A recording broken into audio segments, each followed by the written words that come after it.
What's going on, kings and queens? Thanks again for joining me on Keeping It Copacetic. It's that time again. We all know what to do. We know what to do, what position to get in, and what to get for us to drink. I'm really already ready. It's the end of the weekend, and I just have a few more moments to just relax and kick back to myself. Still reading, shortcut. We're going on to chapter 10 today. Let's do a quick recap of chapter 9. In chapter 9, Mitchell is getting a little upset with Eva and her running around, and he's getting ready to reel her in. And she's going so crazy over Ernest that she almost thinks she's in love. And Ernest is having great big problems with Rochelle, who has put him out of the bedroom until he gets his game together. So it's a lot. It's a lot. But the shop is coming together. Gentleman's Spa, I should say, is coming together, even though Rochelle could not even give a care. So let's go ahead and get into chapter 10. And please remember to like and subscribe. And I would love to hear some comments from you guys on what you think about the story so far. So let's get into chapter 10.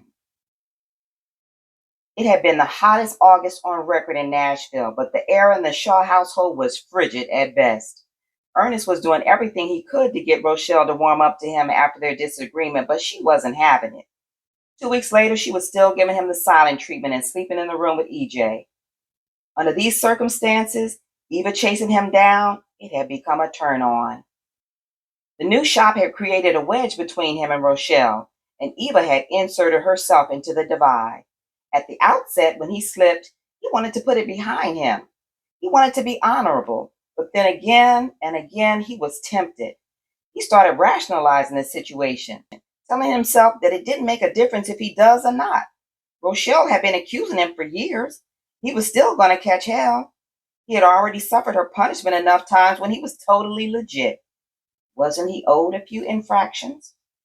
Ernest looked at the clock on the wall of his office. If he left now, he would still have time to go home, spend some time with the kids, and get over to Vince's place before kickoff.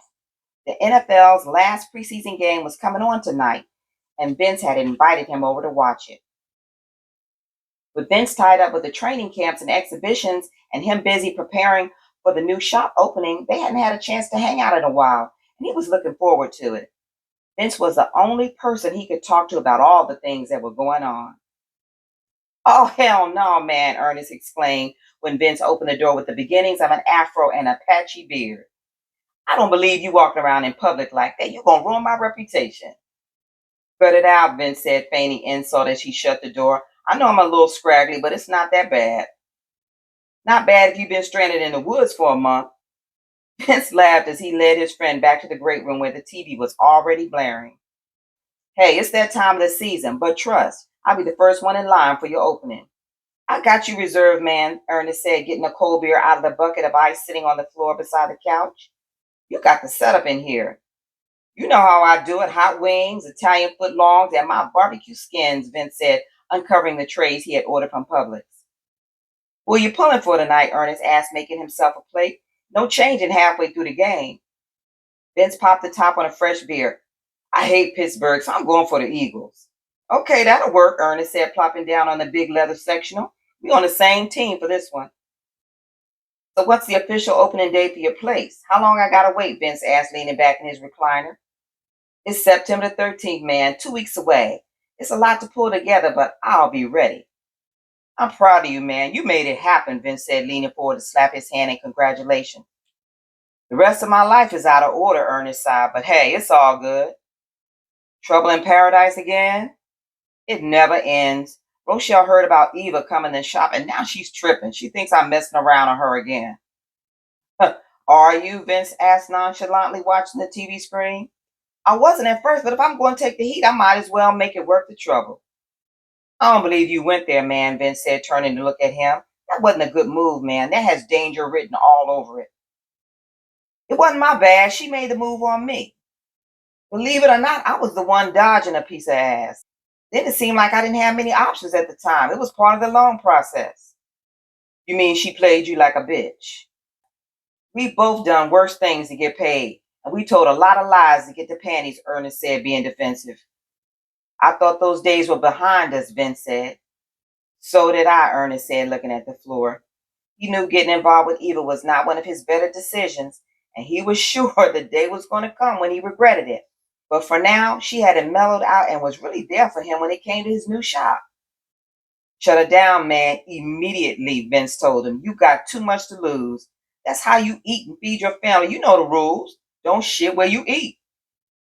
You're right, man. It's got to be done, but it's not that easy. She's sexy as hell, and Rochelle's not giving me anything but a hard time.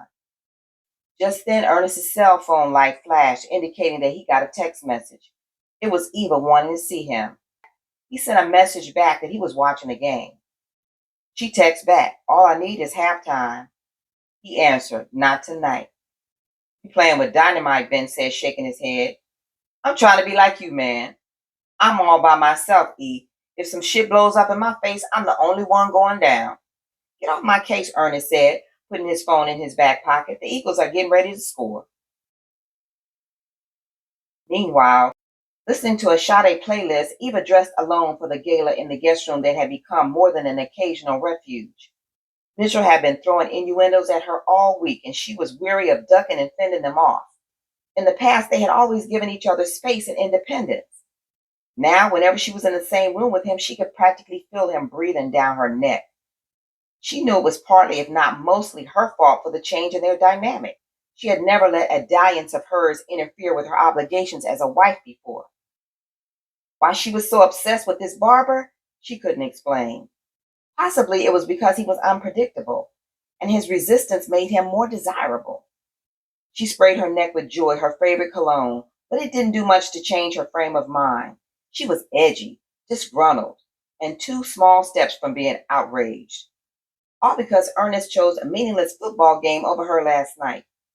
Feeling like a junkie in need of a fix again, the last place she wanted to be was stuck by Mitchell's side all evening with Natalie watching her every move. We're waiting for you, love, Mitchell called from downstairs. Eva took another glance at her reflection in the full-length mirror. The violet gown fit her perfectly. She looked beautiful. She always did. But something in her face was off. She moved closer to find the imperfection. Her eyes were shadowed flawlessly. Her cheekbones were perfectly contoured. The line of her lipstick was precise. It was probably just her imagination. Loretta tapped softly on the outside of the guest room door. The car is here, madam. Eva grabbed her beaded evening bag and strutted out of the door and down the stairs. She was determined not only to get through this evening, but to enjoy herself doing it. Then she saw Mitchell standing in the foyer with his cane. Shouldn't you bring your walker? She asked him wearily. He smiled. I won't need it. If I need to, I'll lean on you. Natalie is already in the car. He moved slowly out of the door and towards the limousine with Eva by his side. By the way, you look gorgeous, he said as they approached the car. The driver opened the door and Mitchell waited for her to get in first. She slid in the seat across from Natalie and her unknown escort. Mitchell handed her his cane and dropped his body in the seat beside her. So glad you can join us this evening, Eva, Natalie said mockingly. I know your schedule is quite full. Using the same tone, Eva replied, It's a pleasure to see you too, Natalie, and I'm glad you won't be going alone tonight. It's a challenge to meet an eligible black man these days, Natalie said, crossing her legs. Most of them are with white women or prowling around with cougars. Mitchell interrupted their exchange. Why don't you introduce us to your date, sweetheart? Of course, Dad. This is Jonathan Ross. He's an executive at Bridgestone. Jonathan, this is my father, Mitchell Hamilton, and his wife, Eva. Eva nodded, and Mitchell said, Very nice to meet you, Jonathan. I'm surprised you don't know him, Eva, Natalie said, throwing more shade. It's hard to find a young black man who hasn't made your acquaintance.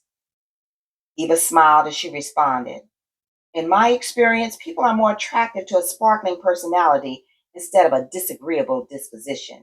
I guess I could give you a few pointers. Ladies, put away your weapons. We don't want to give Jonathan the wrong impression, Mitchell said, ending their verbal fencing match. The limo dropped them off in front of Andrew Jackson Hall. Natalie and Jonathan went ahead, saying they would rejoin them at dinner. Eva wished she could make a quick escape, but she was tied to Mitchell's arm as he took his time up the stairs to the entrance. Thankfully, once they were inside, the escalators allowed him to conserve his energy. It was obvious that getting around on his own was physically draining, and Eva didn't know why he insisted on coming. What Mitchell knew and Eva didn't understand was that he had to keep moving, had to keep pushing, no matter how hard it was. It might not be as recognizable on the outside anymore, but he was still a worthy opponent. There was no way he was going to lie down and let death take him that easy. Making their entrance into the ballroom, Mitchell balanced half of his weight on Eva's arm and the other half on his cane. He took this opportunity to remind her where she belonged as he steered her around the room, mingling with friends and business associates. Eva was embarrassed. She never envisioned herself beside a frail old man. When she met Mitchell, he was full of life and vitality. He used to dominate a room like this while she basked in the aura of his charisma. Now all she wanted was for him to find a place to sit down and leave her alone. The closer he held her, the more she detested his presence, the sound of his voice, how he smelled, and his shaky grip on her arm. She felt like she wanted to scream. "Hello, Mitchell," one of his professional colleagues said, coming over to greet them. "Good to see you, Stan," Mitchell replied. "How's the family?" "The kids are off in Europe somewhere spending my money, and the wife, she's somewhere around here with a martini in her hand, bad-mouthing me." Mitchell laughed and said, "I don't believe a word of it." "Not every man is as lucky as you are," Stan said, smiling at Eva. "No, I don't guess they are," Mitchell said, glancing at his wife. "Excuse me for a moment, gentlemen," Eva said sweetly. "I need to go to the powder room." "Certainly, my dear," Mitchell said with a smile as he released her arm. Eva rushed across the floor of the lobby into the restroom and past the attendant. Inside one of the stalls, she braced herself with her hands pressed against the walls. She took a deep breath and blew it out and began to relax. In the tiny space, she felt free and didn't even want to come out. "Are you okay, miss?" the attendant asked from outside the stall after 10 minutes. "Yes, I'm fine. I was feeling a bit queasy." There wasn't any place for her to hide. She was being ridiculous. She had to pull herself together. It wouldn't be long before her behavior caused serious problems between her and Mitchell. Ultimately, she didn't want a divorce. She just wanted a timeout. She checked her makeup, smoothed her dress, and came out to be the dutiful wife. "There you are, beautiful," Mitchell said when she found him seated at the table. "I'm happy to see you aren't having that stomach upset again." "Oh, no, honey," she lied. "I'm having a wonderful time." But later in the evening, her stomach truly did turn and do backflips when she found herself trapped on the dance floor with Mitchell, barely able to shuffle his feet. It was a few days before Ernest would be open for business. Eva had a crew come in and do a final cleanup, and the new shop looked spectacular. She had bought an antique wood door for the entrance that set the place off with an air of class and distinction. When the sign went up, Ernest thought his chest would burst open with happiness. No more dust in the corners, no more chipped paint, no more calendars of naked women, and no more dodging bullets. He had spent most of the previous week trying to figure out what personnel he would need for the spa. He decided he would start off with another barber, one massage therapist, one nail technician, and a receptionist while he established a customer base. He would have preferred to have them all salaried on his payroll, but that would mean he would have to provide a benefits package with insurance, and that was too much to take on with his budget. He wanted to serve a diverse group of clientele, so he hired a diverse staff. The barber was a female named Jane. She was tall and slim, almost 6 feet, and looked like a model for Vogue, but she could cut hair better than most guys he had seen. He scouted her out at a salon in Cool Springs Mall. The massage therapist was a white male from Miami named Eric. He was the beach/bodybuilder type and very laid back, but he had a long resume and good references. The nail technician he hired, Helena, was originally from the Philippines. She was pretty and petite, spoke with a strong accent, but she knew her craft. The last person he hired was Carla. She would be the receptionist. She was Latina with long dark hair that hung below her waist. She reminded him of hot peppers. She had spark and zest and talked fast and walked like she was dancing. She would be the extra spice he needed to welcome his customers. Now that his opening was approaching, he was thinking more about what Vince had told him. He hadn't said anything about it to Eva, but now that he was in a position where he didn't need her help, he felt he was more secure about ending the extracurricular activities at the house in Brentwood. It was also time for him to patch up things with Rochelle.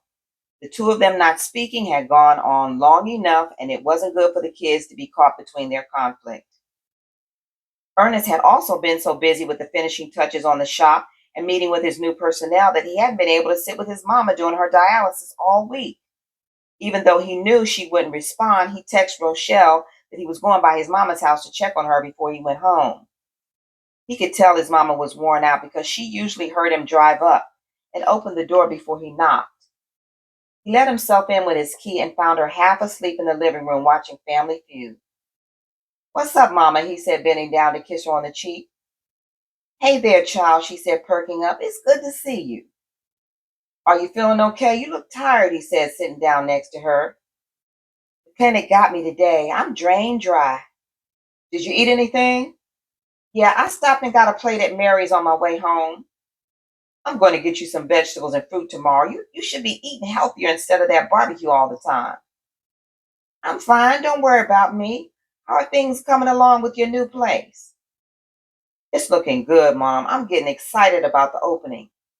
"That's good, Ernest. But Rochelle called me today. She said y'all are having some problems. She thinking about putting you out of the house." "I've tried to talk to her, Mama, but she's not listening." Sheila shook her head in dismay. "Maybe you don't need to talk so much and take your behind home at a decent hour every night." "It don't make no difference. When I'm home, she still has an attitude." "She says some woman keeps calling the house looking for you. That she had the nerve to tell her to give you the message that she'll be waiting." "I know I made some mistakes in the past, but Rochelle never let it go. She's been accusing me for 10 years when I was straight. If I step out, it's because she pushes me out there." "So it's her fault you can't keep it in your pants," Sheila said, raising her voice. Ernest shook his hands in front of him with frustration. "She's mad all the time, whether I come home or not. It's nothing I can do about it." "This is a shame. Between the children and you building up your business, you two have so much to share and be happy about. It don't make no sense." "You're right, Mama," he said, looking out the window. "It don't make no sense." And that's chapter 10. Lord have mercy, Lord have mercy. All right. Thanks for joining me again on Keeping It Copacetic. Take care and be safe. And please like and subscribe. And as I said earlier, leave me some comments. Let me know what you think about the book. And I will see you all next time for chapter 11. Take care and be safe.